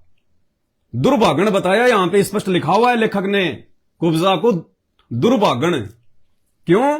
परंतु उस दुर्भाग ने उन्हें प्राप्त करके भी ब्रज गोपियों की भांति सेवा न मांग कर यही मांगा। यही क्या मांगा? क्या लिख रहा है लेखक? परंतु उस दुर्भागण ने उन्हें प्राप्त करके भी ब्रज गोपियों की भांति सेवा ना मांग कर यही मांगा। यही क्या मांगा? सेक्स मांगा, विषय भोग मांगा, उनके साथ में पति पत्नी वाला कुकर्म मांगा। लेखक स्पष्ट लिख रहा है, यहां पे लिखा हुआ है, प्रमाण है, कोई झुटला नहीं सकता। तुम्हारे गालियां देने से सच्चाई दबेगी नहीं, ये शास्त्रों में लिखी हुई है। और ये लिखी क्यों है? ये सच्चाई ऊपर आए, लोगों को पता चले, दुनिया समझे कि वास्तव में भगवान कौन है। अरे भगवान के तो सब बेटा बेटी होते हैं, सब बेटा बेटी, और भगवान अपनी बेटी के साथ में ऐसा कुकर्म करेगा? वो भगवान कहां हुआ? वो तो आम इंसान से भी गिरा हुआ व्यक्ति होता है जो इस प्रकार के जो ये गंदा आचरण करता है। तो भाई ये सब के सब जीव संज्ञा में हैं, चाहे राम हो, चाहे श्री कृष्ण हो, चाहे 33 करोड़ देवी देवता हो, चाहे देवताओं का राजा इंद्र हो, ये सब के सब जीव संज्ञा में हैं। और इस बात का तुम्हें कब पता चलेगा? जब संत रामपाल जी के मुख से सृष्टि रचना सुनोगे, सृष्टि रचना, तब तुम्हें पता चलेगा कि ये कौन है। ये खुद 84 लाख योनियों में जाते हैं, ये खुद गधे कुत्ते सुअर बनते बेचारे। काल ने सबकी चोटी पकड़ रखी इनकी। ये काल कौन है? काल क्यों ब्रह्मा विष्णु महेश के माध्यम से सृष्टि करवाता है, पालन करवाता है और लोगों को मरवाता है? तीनों देवताओं को मारने की, पालने की, संहार करने की ड्यूटी किसने दी हुई है? इस बात का पता तुम्हें शास्त्रों से चलेगा, श्री भागवत सुधा सागर से पता चलेगा। ये श्री भागवत सुधा सागर स्पष्ट लिखा हुआ है। ये तीनों देवता किसके अधीन होके काम करते हैं? इन तीनों देवताओं से ये कर्म कौन करवाता है? काल, दुर्गा का पति। पेज नंबर 28, पहला स्कंद ध्यान से पढ़ लेना। पेज नंबर 531 और 30, 35 इसमें पढ़ लेना। तीसरे स्कंद में, इसके 6ठे अध्याय में सारी चीजें लिखी हुई है। परंतु उस दुर्भागन ने उन्हें प्राप्त करके भी ब्रज गोपियों की भांति सेवा नाम मांगकर यही मांगा। प्रियतम, फिर क्या कह रही हो कुब्जा? प्रियतम, आप कुछ दिन यहीं रहकर मेरे साथ में क्रीड़ा कीजिए। कुब्जा कह रही है कि हे प्रियतम, आप थोड़े दिन और रुको, मेरे साथ रह के यही कुकर्म करो, क्रीड़ा कीजिए मेरे साथ यहीं रह के, कुछ दिन और रह के। स्पष्ट लिखा हुआ भाई, झूठ बोले तो हमारे मुंह में कीड़े पड़े। स्पष्ट लिखा हुआ है, शास्त्र में लिखा हुआ है। और सच को सच कहना निंदा चुगली में नहीं आता, महान परोपकार के काम में आता है, ताकि आप लोग भगवानों को पहचानो और सही भक्ति करके अपना आत्म कल्याण करवाओ। प्रियतम, आप कुछ दिन यहीं रहकर मेरे साथ में क्रीड़ा कीजिए, क्योंकि हे कमल नयन, मुझसे आपका साथ नहीं छोड़ा जा रहा। कि मेरी इच्छा नहीं कर रही कि मैं आपको छोड़ दूं, अभी कुछ दिन और रहो मेरे साथ में, यही गंदा कर्म करो। परीक्षित, भगवान श्री कृष्ण सबका मान रखने वाले और सर्वेश्वर हैं। उन्होंने अभिष्ट वर देकर उनकी पूजा स्वीकार की। यानी श्री कृष्ण ने हां भर दी कि ठीक है, मैं फिर कभी आऊंगा, उसका मान रख लिया। और फिर अपने प्यारे भगत उद्धव जी के साथ अपने सर्व सम्मानित घर लौट आए। परीक्षित, भगवान ब्रह्मा आदि समस्त ईश्वरों के भी ईश्वर हैं। भगवान ब्रह्मा आदि समस्त ईश्वरों के भी ईश्वर हैं। यानी श्री कृष्ण जी ब्रह्मा के भी भगवान हैं, ऐसे कर्म करने वाले। और ब्रह्मा जी का भी दिखाएंगे आपको आने वाले दिनों में। अभी तो दास कहीं जा रहा है परमात्मा की सेवा में, उसके बाद में आपको ब्रह्मा जी का भी दिखाएंगे, भरी सभा में, देवताओं के सामने। अरे चलो, ये तो श्री कृष्ण जी थे, इन्होंने तो किसी और स्त्री के साथ में ये कुकर्म किया। ब्रह्मा जी ने तो खुद की बेटी सरस्वती को ही पीछे से बात भर ली, काम वासना के वशीभूत होके, भरी सभा में। भगवान ब्रह्म आदि समस्त ईश्वरों के भी ईश्वर हैं।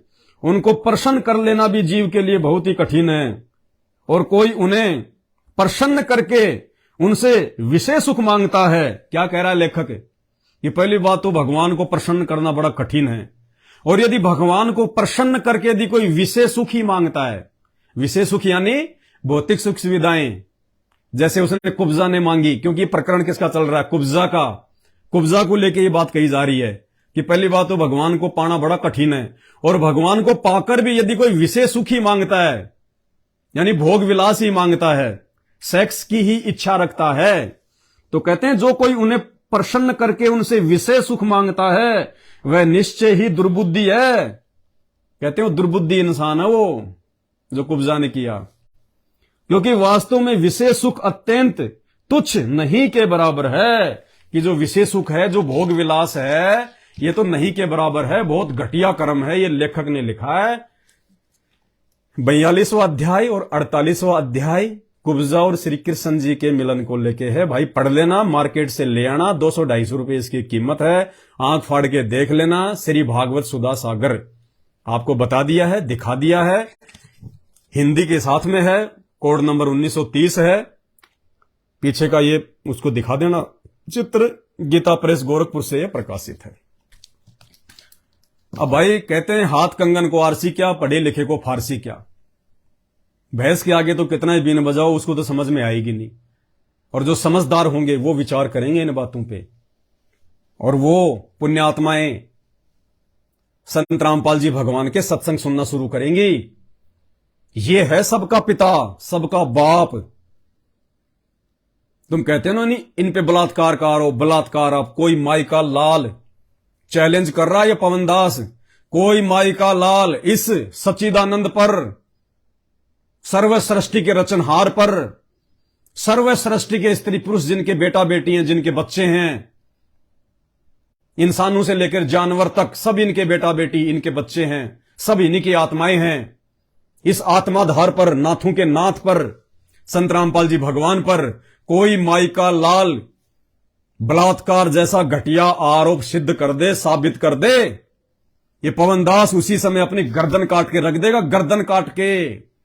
अरे ये तो वो सच्चिदानंद है जिसने नकली सच्चिदानंदों की ये शास्त्र दिखा दिखा के पोल खोल दी। एक होता है बलात्कार, एक होता है व्यभिचार। तुम तो बलात्कार का आरोप लगा रहे हो संत रामपाल जी पे। मूर्खों, कौन से नरक में जाओगे? पहले संत को पहचान लो। देखा देखी मत किया करो कमेंट से, बहुत महंगा पड़ेगा। ये आध्यात्मिक जीवन है। हमारे गुरुदेव कहते हैं घास के तिनके की भी निंदा नहीं करनी चाहिए, बिना सोचे समझे, बिना देखे। ना जाने कब हवा चले और वो तिनका आंख में गिर जाए, बहुत ज्यादा पीड़ा देता है। तुम तो परम संत की निंदा कर रहे हो बिना सोचे समझे, बिना उनके विचार सुने, बिना उनके सत्संग सुने। किसी भी महापुरुष के विषय में यदि पहले जानना है तो पहले उसका जीवन चरित्र देख लो, उसके विचार सुनो। कहते हैं मालिक की वाणी है,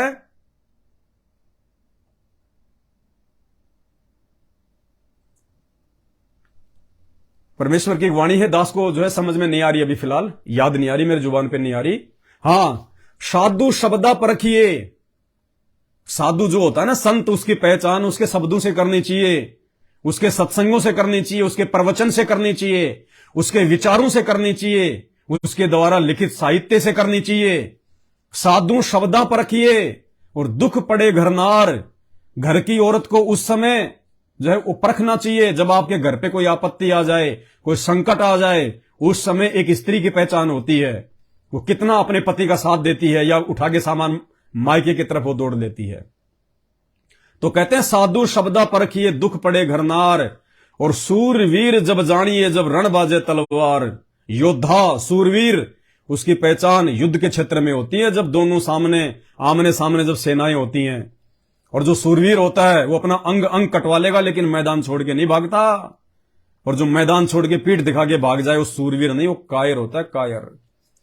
तो पहले संत रामपाल जी के विषय में जान लो, पहचान लो इनको, इनके सत्संग सुन लो। हवा में तीर मारना छोड़ दो, बहुत महंगे पड़ेंगे। तुम्हें इस काल भगवान का ये कर्म आधार का नियम नहीं पता अभी तुमने। इस जुबान से निकले एक एक शब्द की कीमत चुकानी पड़ती है।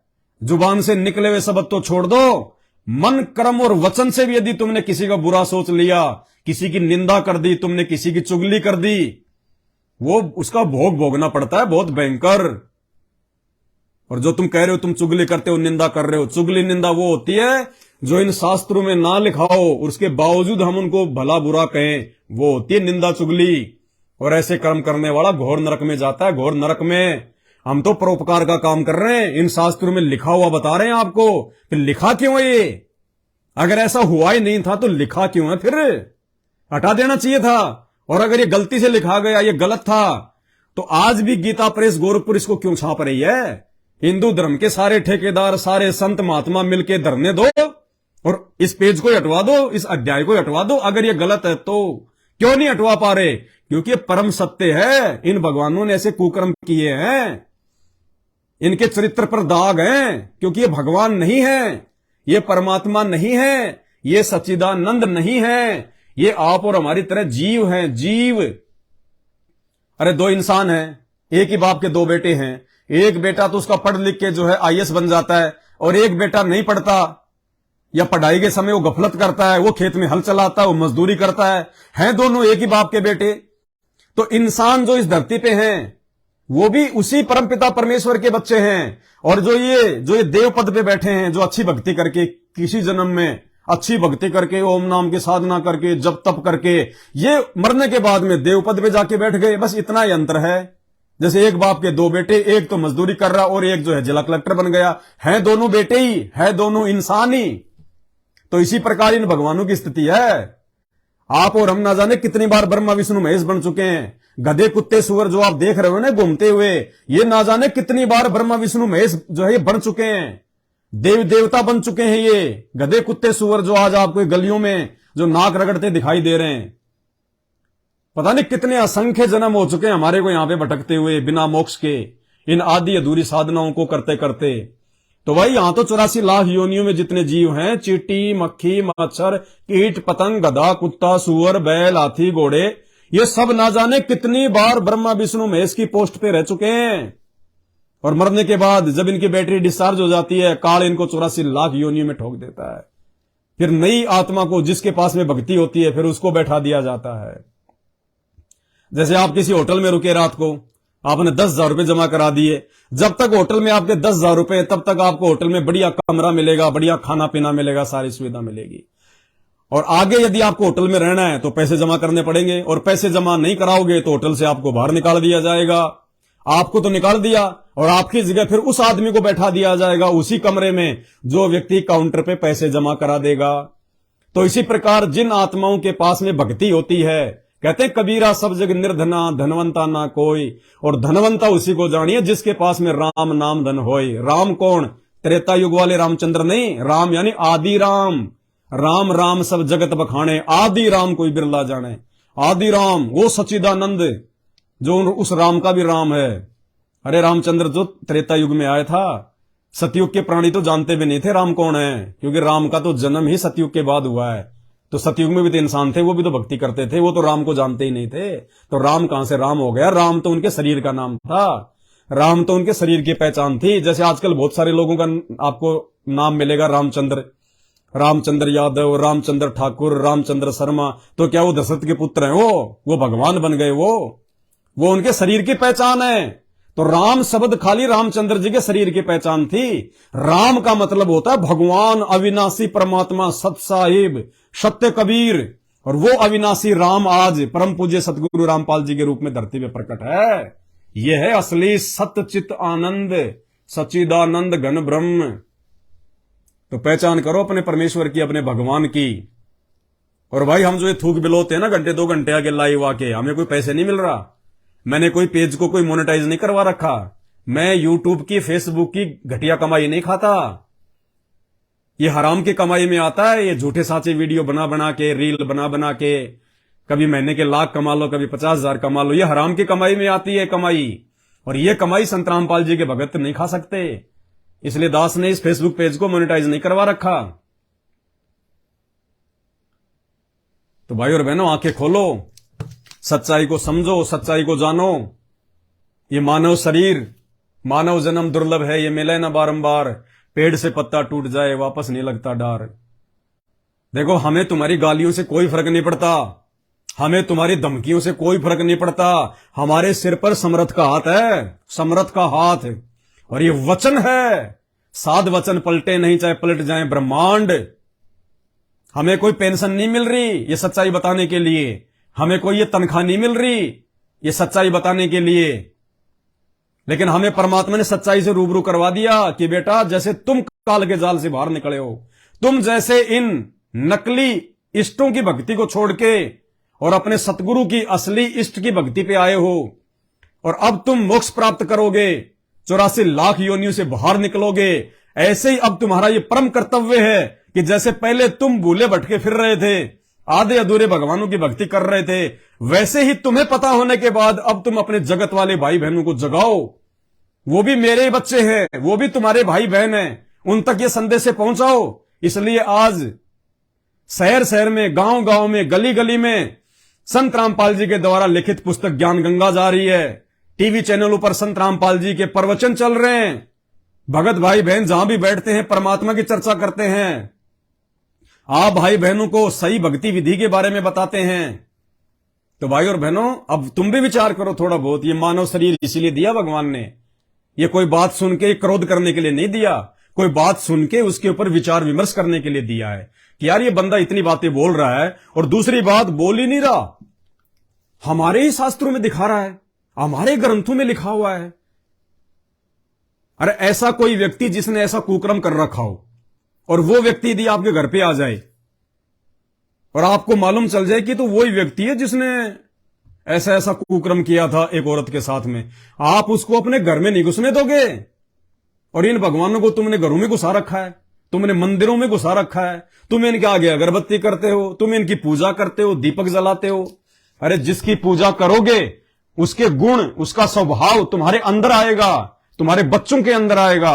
और यही कारण है इन भगवानों के गुण और कर्म स्वभाव आज पूरे भारत में सबके अंदर हैं।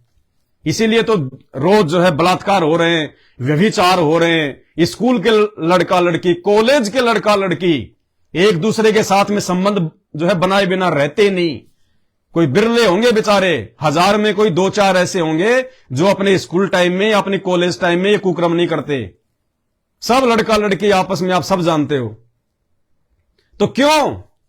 क्योंकि जिनकी हम पूजा कर रहे हैं, जिनकी पूजा हमारे बाप दादा करते आ रहे हैं, हमारे घर में जिनकी फोटोएं रखी हैं, जिनकी हम आरतियां उतार रहे हैं, जब उनका ही चरित्र ऐसा है तो हमारे बच्चों का कैसा होगा? उनके गुण, उनके कर्म, उनके स्वभाव पूजा करने वाले में सबतई आ जाते हैं, सबतई। जैसे माता पिता के कुछ कर्म उनके बच्चों में बिना बताए, बिना समझाए ऑटोमेटिक आ जाते हैं, जीन सिस्टम के माध्यम से आ जाते हैं। उसी प्रकार जिन भगवानों की हम पूजा करेंगे उनका चरित्र, उनके कर्म, उनके कुकर्म, उनका कुछ प्रभाव अंश रूप में पूजा करने वाले पे पड़ता है। और यही कारण है कोर्ट बड़े पड़े, कोर्ट बलात्कार के मुकदमों के, व्यभिचार के मुकदमों पे। तो ये व्यभिचार की श्रेणी में आता है जो श्री कृष्ण जी ने किया एक उपजा के साथ में। एक होता है बलात्कार, गुरुदेव भगवान ने बताया बलात्कार वो होता है जो जबरदस्ती किसी औरत के साथ में जो संबंध बनाए जाते हैं, उसकी इच्छा के विरुद्ध जो संबंध बनाए जाते हैं, उसको कहते हैं बलात्कार। बलात् मानी जबरन करना, जबरदस्ती करना। और एक होता है व्यभिचार। व्यभिचार का मतलब शादी के बिना, शादी हुए बिना यदि आप किसी और स्त्री के साथ में सेक्स करते हो, संभोग करते हो, तो वो व्यभिचार की श्रेणी में आता है। और शादी होने के बावजूद भी यदि आप किसी और स्त्री के साथ में करते हो तो वो भी व्यभिचार की श्रेणी में आता है। दोनों की रजामंदी से जो होता है, अपनी पत्नी को छोड़ के शादी से पहले या शादी के बाद यदि आप किसी गैर स्त्री के साथ में आपसी रजामंदी से ये कुकर्म करते हैं तो वो व्यभिचार की श्रेणी में आता है, व्यभिचार। तो श्री कृष्ण जी ने ये व्यभिचार किया, व्यभिचार जो बलात्कार से भी बुरा है। अरे ऐसे भगवानों की हम पूजा करेंगे? नहीं भाई। सच्चाई है, सच्चाई डंके की चोट पे कहेंगे भाई। शास्त्रों में लिखी हुई है, ये शास्त्र हमने हमारे जो है घर पे नहीं बनाए, ये गीता प्रेस गोरखपुर वाले ने छापे हैं। अगर मरना है, मारना है, तुम्हारे को मुकदमेबाजी करनी है, गालियां निकालनी है, तो गीता प्रेस गोरखपुर वालों को निकालो जी भर के। पीछे इनके mobile number, fax number, email ID लिखी हुई है। या फिर वेदव्यास जी को निकालो गालियां जी भर के, जो वेदव्यास जी लिख के चले गए संस्कृत में। या फिर उन हिंदी में अनुवाद करने वालों पे निकालो गालियां जिन्होंने इन शास्त्रों का हिंदी में अनुवाद कर दिया। या भाई अपने उन कथावाचकों को गालियां निकालो जो दिन रात ये कथाएं कर करके यूट्यूब को भर भर के जो अपना रोजगार सेट किए हुए हैं, जो अपना पेट पालन कर रहे हैं इन पुस्तकों के आधार से, उनको गालियां निकालो भाई। हम तो सच्चाई बता रहे हैं और ये सच्चाई छुप नहीं सकती। ये चौथा युग है, कलयुग है, भक्ति युग है, भगवान धरती पे है। ये तो भाई पैरों तले की जमीन निकलेगी, पैरों तले की जमीन। और जिसको बुरा लग रहा है तो 2028 आने दो, 2028 नोट कर लेना, पेन कॉपी है तो 2028 से पहले पहले पैर उखड़ जाएंगे इन समस्त देवी देवताओं के, ब्रह्मा विष्णु महेश के समस्त देवी देवताओं के पैर उखड़ जाएंगे। 2028 से पहले पहले वो प्राकृतिक आपदाएं आने वाली हैं, वो भयंकर प्राकृतिक मार। देखो जरा यूट्यूब पे जाके लीबिया में क्या हुआ, पूरा का पूरा देश बह गया पानी में। वो भी तुम्हारी तरह ऐसे ही मस्त होके सो रहे थे, मस्त होके खा रहे थे, बकरे, मुर्गे, दारू, पानी, शराब, व्यभिचार, बलात्कार। कि बस जिंदगी एक बार मिलती है, बार बार थोड़ी मिलती है, खा लो पी लो ऐश कर लो। किसने देखा? बह गए पानी में रातों रात। 1-1 करोड़ की गाड़ियां उनकी माचिस की डिब्बियों की तरह हजारों की संख्या में पानी में बह गई समुद्र में। मकान के मकान बह गए, 2 बांध टूट गए, 2 बांध, ऊपर से डेनियल नाम का तूफान। तो भारत के साथ में कौन सी जो है मित्रता है उस तूफान की? भारत में जितने भी बांध हैं, भौकड़ा नागल बांध, मेरे भाई भाखड़ा नांगल बांध, कहते हैं वो बांध अगर टूट गया तो पूरे हिंदुस्तान में 10-10 फुट पानी हो जाएगा, 10-10 फुट। और भाई ये काल है, तुम चाहे कितनी मोटी मोटी दीवारें बना दो, जब वो धाड़ मारता है ना, ये भूकंप क्यों आते हैं? तुम्हारी विज्ञान तो कह देगी पृथ्वी की वो प्लेट हिल गई, वो प्लेट हिल गई। अरे क्यों हिली वो प्लेट फालतू में? आज से पहले कौन नहीं हिली वो प्लेट? अब क्या हो गया उस प्लेट के? ये रहस्य सतगुरु रामपाल जी भगवान ने बताया कि ये किस ब्रह्मांड, ये धरती उस काल की है, काल की। और जब उस काल को भूख लगती है, 1 लाख मानव शरीरधारी प्राणी खाता है रोज, उसको श्राप लगा हुआ है, इसलिए शंकर जी को ड्यूटी दे रखी है मारने की। 1 लाख मारता है रोज, 1 लाख खाता, वो मारता तो चाहे ज्यादा ही होगा, लेकिन काल 1 लाख खाता है। सृष्टि रचना पढ़ो तब पता चलेगा। तो जब उस काल को भूख लगती है तब वो अपने ब्रह्मलोक से धाड़ मारता है, और जब वो धाड़ मारता है तो ये धरती हिल जाती है, ये प्लेटें हिल जाती है। जो तुम्हारे वैज्ञानिक कहते हैं कि भाई वो प्लेट हिल गई, वो प्लेट हिल गई, वो प्लेट ऐसी नहीं हिलती। जब वो धाड़ मारता है ना, जैसे जंगल में शेर धाड़ मारता है, जानवर भागने लग जाते हैं, थर-थर कांपने लग जाते हैं, ऐसे जब वो काल भूख के मारे धाड़ मारता है तब ये धरती हिल जाती है, 7 दीप नौखंड हिल जाते हैं। उस समय भूकंप आते हैं। अब चाहे तुम कितने चाहे मिट्टी की दीवारें खींच दो, कितनी मोटी मोटी, जब भूकंप आएगा तो सब हिल जाती हैं, 2 मिनट लगेंगे टूटने में, और कोई बचाव नहीं होगा। बचाव क्यों नहीं होगा? क्योंकि आप भक्ति सही नहीं कर रहे। बचाव होगा किससे? भक्ति से। अरे एक बस में एक्सीडेंट हुआ, 100 आदमी बैठे हैं, 20 आदमी मर गए, कुछ घायल हो गए, कुछ बच गए। क्यों भाई? सारे क्यों नहीं मरे? सारे घायल क्यों नहीं हुए? सारे क्यों नहीं बचे? भक्ति के कारण। जिनके पास में भक्ति नहीं थी, जिनकी बैटरी डिस्चार्ज हो चुकी थी, जिनके पास में जो है पुण्य शेष नहीं थे, उनको काल ने उठा लिया, अपना भोजन बना लिया। जिनके पास में थोड़ी बहुत भक्ति शेष थी, उनको काल ने खाली जो है वो घायल कर दिया, और जिनके पास में अभी काफी भक्ति थी, उनको चोट भी नहीं लगी। तो भाई सारा का सारा खेल पाप और पुण्य का है। ये धरती पाप और पुण्य के आधार से चलती है, पाप और पुण्य के आधार से। और पाप तो अपने आप ही बन जाएंगे, और पुण्य बनाने के लिए भक्ति चाहिए, भक्ति। और वो पुण्य बनाने वाली भक्ति आज पूरे विश्व में, पूरी धरती पे, पूरी दुनिया में परमपिता परमेश्वर सतगुरु रामपाल जी भगवान के पास में है, और किसी के पास में नहीं है। और 2028 से पहले पहले प्रकृति का वो रौद्र रूप आपको देखने को मिलेगा, रौद्र रूप। अगर नहीं संभलोगे उससे पहले, ये आपके ऊपर एक विशेष मेहरबानी हो रही है उस परमात्मा की तरफ से, संत रामपाल जी भगवान की तरफ से। उन्होंने तो शास्त्र दिखा दिखा के लाखों वीडियो बना ही डाले। आप यूट्यूब पे जाके संत रामपाल जी के विषय में सर्च करोगे, वहां तो आपको लाखों वीडियो मिलेंगे संत रामपाल जी के। इन्हीं धर्मशास्त्रों के ऊपर उन्होंने सत्संग कर रखे हैं। उन्होंने राम और भीलनी की कथा नहीं सुनाई, टाइम पास नहीं किया। श्री कृष्ण सुदामा की कहानी सुना के हमारा मनोरंजन नहीं किया। ये मानव जन्म मनोरंजन के लिए नहीं मिलता, ये भक्ति के लिए मिलता है। या तो एक एक श्वास परमात्मा के नाम पे होनी चाहिए खर्च। अभी तुम लोग भूल में बैठे हो, इसलिए सिनेमा देख रहे हो, बीड़ी फूक रहे हो, सिगरेट फूक रहे हो, पिकनिक मना रहे हो, कुल्लू मनाली जा रहे हो। जब तुम्हें पता चलेगा कि ये मानव शरीर श्वासों के आधार पे चलता है, और ये श्वासें परमात्मा ने हमारे को गिन गिन के दी हैं। जिस दिन श्वासें खत्म, उस दिन तुम्हारा जीवन खत्म। वो नहीं देखता फिर तुम एरोप्लेन चला रहे हो, तुम बस चला रहे हो। अभी उत्तर प्रदेश के मेरठ में सिटी बस ड्राइवर चला रहा था, अचानक से हार्ट अटैक आ गया, गाड़ी रोड के नीचे खाई में गिर गई, कितने लोग मर गए। वो नहीं देखता फिर, जिसका समय आ जाता तुरंत उठा लेता वो, कि पीछे 5 मरेंगे या फिर वो 10 मरेंगे। अभी भाई तुम्हारे पुण्य चल रहे हैं। एक ट्रेन चलाता है एक ड्राइवर, हजारों लोग उस ट्रेन में बैठे होते हैं। उस ड्राइवर की मौत जो है कहां लिखी हो, कब लिखी हो, कौन से समय लिखी हो, तुम्हें पता है? नहीं पता। क्या पता गाड़ी चलाते चलाते उसको हार्ट अटैक आ जाए, जैसे उस बस वाले को आ गया। कहां जाओगे, कहां जाओगे? 1000 के 1000। उस समय उस ट्रेन में वो बचेंगे जिनके पास या तो उनकी भक्ति शेष है, या जो व्यक्ति वर्तमान में संत रामपाल जी का भगत है। जिसकी भक्ति शेष है वो भी मर सकता है, लेकिन जिसके पास में संत रामपाल जी की भक्ति है, जिसने संत रामपाल जी को अपना गुरु बना रखा है, और जो मर्यादा में रह के संत रामपाल जी की भक्ति करता है, उसके भगत को वो काल हाथ नहीं लगा सकता, छू भी नहीं सकता उसको। ये वो परम शक्ति है जो तुम्हें जेल में बैठा दिखाई दे रहा है। ये जेल में बैठे रहने के पीछे का रहस्य 2028 से पहले पहले दुनिया के सामने आ जाएगा। आंखों में आंसू भर भर के उनके चरणों में पड़ पड़ के रोगे, लेकिन तुम्हारा इतना सौभाग्य कहां जो तुम्हें उनके चरण नसीब हो।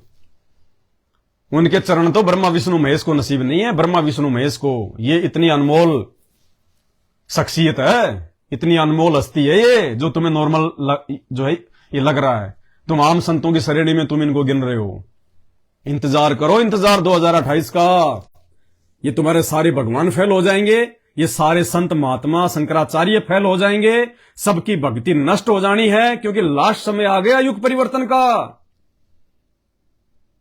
और वो भयंकर तांडव मचेगा, चाहे भयंकर कोई वायरस आना हो, चाहे महामारी आनी हो, चाहे भूकंप आना हो, चाहे बांध टूटने हो, कुछ भी होना हो, चाहे युद्ध होना हो। भयंकर आपत्तियों का दौर है 2028 तक। 2028 तक शुरुआत 2020 से हो चुकी है। शुरुआत 2020 कोरोना से हो चुकी है, और उसके बाद में प्राकृतिक आपदाएं पूरे विश्व को घेर रही है। लीबिया, मोरक्को, तुर्की, अफगानिस्तान। आने वाले समय में देखना क्या होगा। ये कनाडा भारत का क्या चल रहा है, कैसे ये रणनीति बनेगी, कैसे पूरा विश्व दो खेमों में बट जाएगा, कैसे विश्व युद्ध की शुरुआत हो जाएगी। ऊपर से प्राकृतिक मार, हाहाकार, और भारत सरकार ने जो मैसेज आपके मोबाइल पे भेजना शुरू कर दिया ना, अटेंशन, सबका मोबाइल बजा होगा थोड़े दिन पहले, P P P P P P. ये जब युद्ध होता है ना, जब युद्ध होने की संभावना होती है, उससे पहले गवर्नमेंट ये ट्रायल करती है देशवासियों को सूचना देने के लिए। ये पूरा विश्व अब हो चुका है सत्यानाश की तरफ है, ध्यान रखना। और देश को ये राजनेता नहीं बचा सकते, तुम्हारे नकली धर्मगुरु नहीं बचा सकते, ये ब्रह्मा विष्णु महेश नहीं बचा सकते। अगर ये बचाने वाले होते तो उत्तराखंड में और हिमाचल में 2-3 महीने पहले बारिश से, बादल फटने से इतनी भयंकर तबाही नहीं होती। अरे उत्तराखंड में, हिमाचल में तो सबसे ज्यादा देवी देवता हैं। देवभूमि कहा जाता है उत्तराखंड और हिमाचल को, और सबसे ज्यादा सत्यानाश 2 महीने पहले बारिश ने उत्तराखंड और हिमाचल में किया। गांव के गांव बह गए।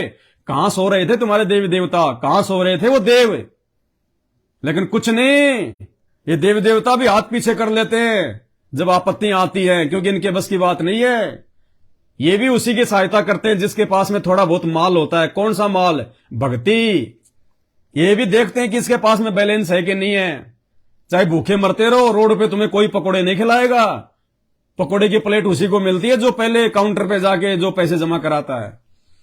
तो तुम्हारे पास में भक्ति नहीं है, इसलिए देव देवता भी तुम्हारी कोई रक्षा नहीं कर सकते। और यही हाल हुआ उत्तराखंड में। तो भाई आने वाले समय में यह हाल पूरे देश में और पूरे विश्व में होने वाला है। और उस समय दुनिया को केवल संत रामपाल जी दिखाई देंगे। संत रामपाल जी, जब आप उस समय संत रामपाल जी के भक्तों को देखोगे कि यार इनका तो बाड़ी बाका नहीं उग रहा, ये तो हंस रहे हैं, खेल रहे हैं, कूद रहे हैं, ये तो अपनी भक्ति कर रहे हैं, आरती कर रहे हैं, दुनिया दाने दाने के लिए मर रही है, दौड़ रही है, अकाल पड़ा हुआ है, और ये लोगों को भंडारा करवा रहे हैं। कहां से आ रहा है जो है इनके घर में?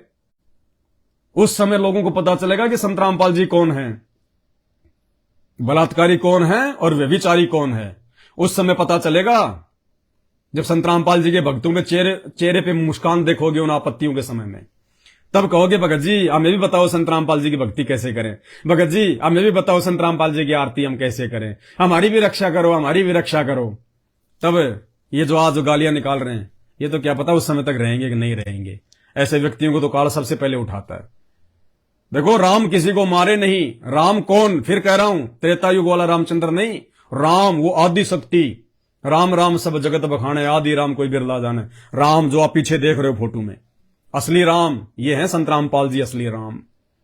कहते हैं राम किसी को मारे नहीं, मारे तो हत्यारा राम, अपने आप ही मर जाएंगे कर कर खोटे काम। जो खोटे काम लोग जो करने जो लग रहे हैं। अभी तो निपा वायरस क्या है, निपा तो कुछ भी नहीं है। अभी निपा के बाप आएंगे, कोरोना के बाप आएंगे। अभी तो निपा फिपा तो कुछ नहीं है, तो आएगा चला जाएगा। निपा के बाद में देखना जो होगा, वो रोडों पे चलते चलते लोग मरेंगे, डॉक्टर हॉस्पिटल छोड़ के भाग जाएंगे। भाई साहब रोग समझ में नहीं आ रहा, वो भयंकर दुर्गतियां होंगी यहां पे। ये 2028 महायुग परिवर्तन का समय है, महायुग परिवर्तन का।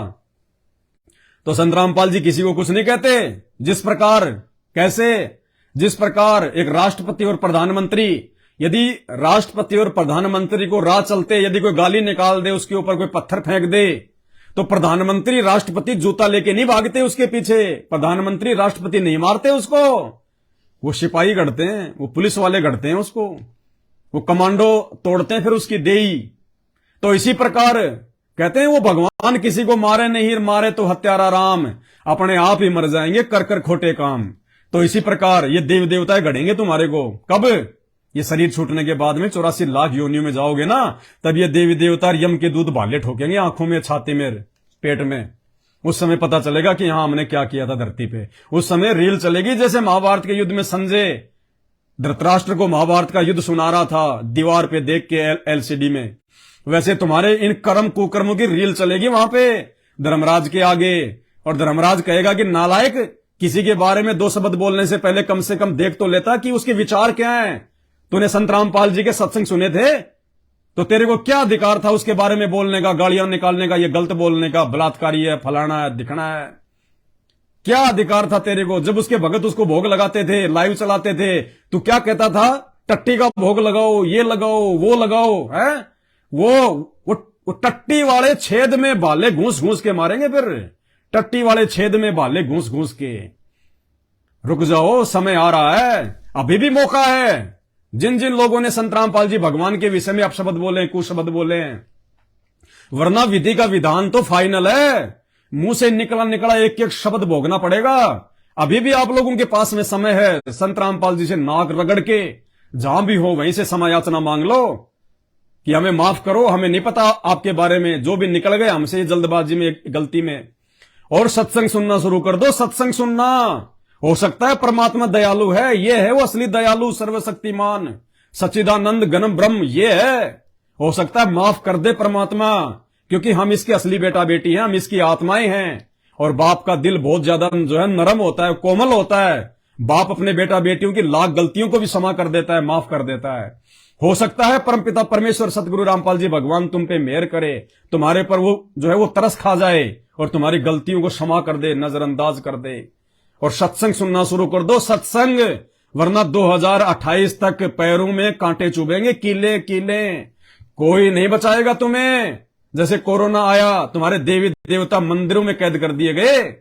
अरे मुसीबत के समय तो देवी देवताओं को लोग याद करते हैं, उनकी पूजा पाठ क्यों की जाती है, भक्ति क्यों की जाती है, उनको चढ़ावा क्यों चढ़ाया जाता है, फूल क्यों चढ़ाए जाते हैं, भोग क्यों लगाया जाता है, ताकि मुसीबत आने पर देवी देवता हमारी रक्षा करे। वरना कोई खेत में हल जोतने के लिए थोड़ी हम देवी देवताओं की जो है वो भक्ति करते हैं। और मुसीबत आई तो उन पंडितों ने, उन पुजारियों ने सबसे पहले भगवानों को बंद किया मंदिरों में, और उन पत्थरों के नाक पे मास्क भी चढ़ा दिया। उन मूर्खों को यह नहीं पता कि पत्थर के कोरोना नहीं होता, लेकिन फिर भी पत्थरों के मास्क चढ़ा दिया उन्होंने, देवी देवताओं के नाक पे मास्क चढ़ा दिया। मंदिर, मस्जिद, गुरुद्वारे, चर्च सब जो है वो बंद कर दिए गए। हिंदुओं का भगवान फैल, मुसलमानों का अल्लाह फैल, सिखों का वाहे गुरु फैल, ईसाइयों का मसीह फैल।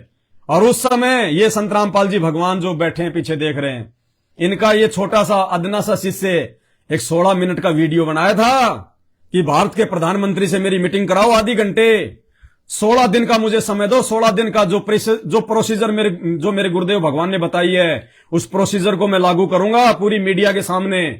16वें दिन अगर हिंदुस्तान की सीमाओं से कोरोना वायरस गायब ना हो जाए, अगर एक भी वायरस हिंदुस्तान की सीमा में यदि बच जाए, मुझ पवन दास को एफिडेविट लिख के दूंगा, मेरे परिवार के साथ में किसी भी चौराहे पे नंगा करके गाड़ देना, फांसी तोड़ देना। ये वीडियो में ऐलान किया था, 20 मिलियन लोगों ने देखा था, 20 मिलियन लोगों ने इसी फेसबुक पे। लेकिन सरकारें कहां ध्यान देती हैं, मुझे 16 दिन की जेल करवा दी, ये इनाम मिला, तो भाई अब भुगतना पड़ेगा, आगे अब भुगतना पड़ेगा। परमात्मा के बच्चों को जेल करवाने की सजा अब दुनिया को भुगतनी पड़ेगी। आ गया समय, नजदीकी है, शुरुआत हो चुकी है। कब क्या हो जाए वर्तमान में कोई भरोसा नहीं, कोई भरोसा नहीं। कब आपकी लाइट जो है वो काट ली जाए, कब आपके मोबाइलों के जो है ये कनेक्शन बंद कर दिए जाएं, कब आपका व्हाट्सएप फेसबुक बंद हो जाए, सब कुछ गवर्नमेंट के हाथ में 1 सेकंड लगती है, 1 second. Tower fail, network fail, 1 second लगेगी सरकार को छिन भिन करने में, किसी का किसी से कोई संपर्क नहीं। फिर डाले रहना जेब में उन लाख लाख रुपए के मोबाइलों को, अपना मुंह देखना फिर उसमें शीशे में। 1 सेकंड लगेगी, औकात याद आ जाएगी इंसान को, औकात। और उस समय वो व्यक्ति हंसते खेलते नजर आएंगे। उन व्यक्तियों के चेहरे पे तनिक भी डर और भय नहीं दिखाई देगा, जो संत रामपाल जी के भगत होंगे, जो मर्यादा में रह के भक्ति कर रहे होंगे। और जो भोग जब हम लगाते हैं, तुम्हारे को टट्टी नजर आता है ना, आने वाले समय में अगर टट्टी खाने को भी तुम्हारे को नसीब हो जाए तो अपना भाग्य समझना, इतना भयंकर अकाल पड़ेगा। परमात्मा औकात याद दिलाएगा और मजबूरन फिर तुम संत रामपाल जी के भक्तों पे आके और संत रामपाल जी को लगाया गया भोग खाओगे, तब तुम्हारी जान बचेगी। इसलिए अपने कुशब्दों के लिए सतगुरु रामपाल जी भगवान से क्षमा याचना मांग लो, वरना भयंकर समय है। ना बाप बचाएगा, ना मां बचाएगी, ना रिश्तेदार, ना नेता, ना मंत्री, ना पैसा, ना कार कोठी। कोरोना में नहीं देखा दाने दाने के लिए लोग जो है वो तरस रहे थे। सरकार ने तुम्हारे को राशन पानी भी ढंग से नहीं लेने दिया, बिना तुम्हारे को बताए अंदर ठोक दिया 3 महीने के लिए। कोई मरे तो मरे, कोई जिए तो जिए। तो इससे भयंकर समय, इससे 50 गुना भयंकर समय आपत्तियों का अब 2028 से पहले आएगा। और 2028 में फिर ये संत रामपाल जी नेता लोग पैर पकड़ के लाएंगे, पैर पकड़ के। जिसे तुम जेल में बैठा हुआ आम संत मान रहे हो, ये देश के नेता देश को बचाने के लिए पैर पकड़ के लाएंगे। और मर्जी मालिक की, आए तो आए, नहीं तो नहीं आए, निकलो यहां से। साहब है, साहब खुदा, ये है वो खुदा, भगवान अल्लाह मसीहा, ये है दुनिया का। इसकी मर्जी, उस समय आए तो आए, नहीं तो ना आए। आज के वीडियो में केवल इतना ही। आगे आपको ब्रह्मा जी के बारे में, विष्णु जी के बारे में, शंकर जी के बारे में, इन तमाम जिनको हम इष्ट कहते हैं, भगवान कहते हैं, इनके गंदे चरित्र के विषय में, इनके व्यभिचार के विषय में आपको इसी प्रकार से वीडियो बना के समझाएंगे, आपकी आंखें खोलेंगे, ताकि आप इन छोटी और आधी अधूरी भगवानों की साधनाओं से पीछे हटो और परमपिता परमेश्वर सबका भगवान सच्चिदानंद धरती पे आ चुका है। सत्संग सुनो, सत्संग, रह जाओगे, वरना ऐसे जाओगे जैसे गधे के सिर से सींग जाते हैं। फिर कोई नहीं समझाएगा, कोई नहीं बचाएगा, रोगे ऊपर हाथ करके। तो आज के वीडियो में केवल इतना ही। परमात्मा दया करेंगे, फिर आप सभी के सामने लाइव आएंगे। बंदी छोड़ सतगुरु रामपाल जी भगवान की जय हो।